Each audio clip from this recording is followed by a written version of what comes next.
আমাদের সন্তানদের আমরা ফিনিশ করি, আমরা বুঝতে পারি না। ওই যে সিগারেট যেরকম ধীরে ধীরে ধ্বংস করে দেয়, তো আমাদের নেগেটিভিটি আমাদের লাইফের, আমাদের পরিবারের, আমাদের সমাজের অনেক কিছু ধ্বংস করে দেয়।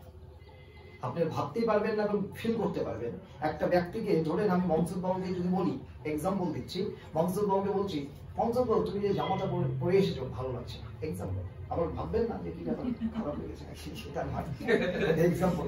তো জামাটা পরে এসে ভালো লাগছে, তো মমসুদ বাবু প্রথম দিন স্যার বলেছে হয় তাই, নেক্সট দিন এসেছে মমসুদ বাবু তুমি জুতাটা পরছো না, এইগুলো ভালো হয়। মমসুদ নেক্সট দিনও ভাবছে হতে পারে, নেক্সট দিন আমার সব চেঞ্জ করে এসেছে। আমি বলছি এই মমসুদ বাবু এগুলো কোনো চুলের কাটিং হলো কি, কোথা থেকে কাটা? একটু মন খারাপ হবে, হবে কি হবে না? নেক্সট দিন আবার এসেছে, মমসুদ বাবুকে বলছি কি মমসুদ বাবু তোমার কথাবার্তা ঠিক, কি কিরকম ভাবে কথাবার্তা বলো?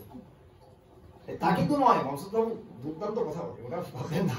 এটা ওনাকে এক্সাম্পল দিচ্ছি না, অন্যেরা দুঃখ পেতে পারে, আর উনি দুঃখ পেলেও আমি জানি উনি আমাকে মানিয়ে নেবে।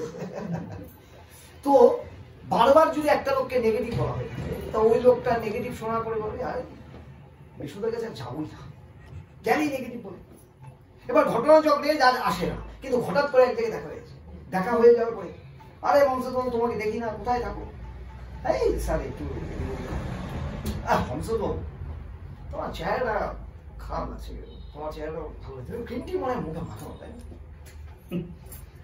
এবার উনি ওখানে সামনে না বললেও না পিছনে বলবে এই লোকটা বেশি বোঝে। হ্যাঁ, আর যদি একটু খারাপ হয়ে থাকে তাহলে গাছ বেড়ে খুব খারাপ হয়ে।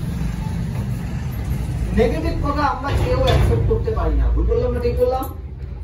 নেগেটিভ কথা যদি আমরা অ্যাকসেপ্ট করতে না পারি, নেগেটিভ যদি অ্যাকসেপ্ট করতে না পারি, তাহলে আপনারা যদি নেগেটিভ থাকেন আপনাদের মানুষ কি অ্যাকসেপ্ট করবে? মানুষের কাছে যদি আপনি বড় জায়গায় পৌঁছাতে যান তাহলে আপনি পজিটিভ থাকেন, মানুষ আপনাকে কিচ্ছু দরকার নেই। মানুষের কাছে ভ্যালুয়েবল পার্সন হতে গেলে আপনাকে পজিটিভ থাকতে হবে, শুধু পজিটিভ কথা বলতে হবে, আপনাকে লোকে গ্রহণ করবে। নেগেটিভ কথা বলবেন লোকে আপনাকে দূরে সরাবে। বুঝতে পেরেছি? ভালো লেগেছে কথাটা?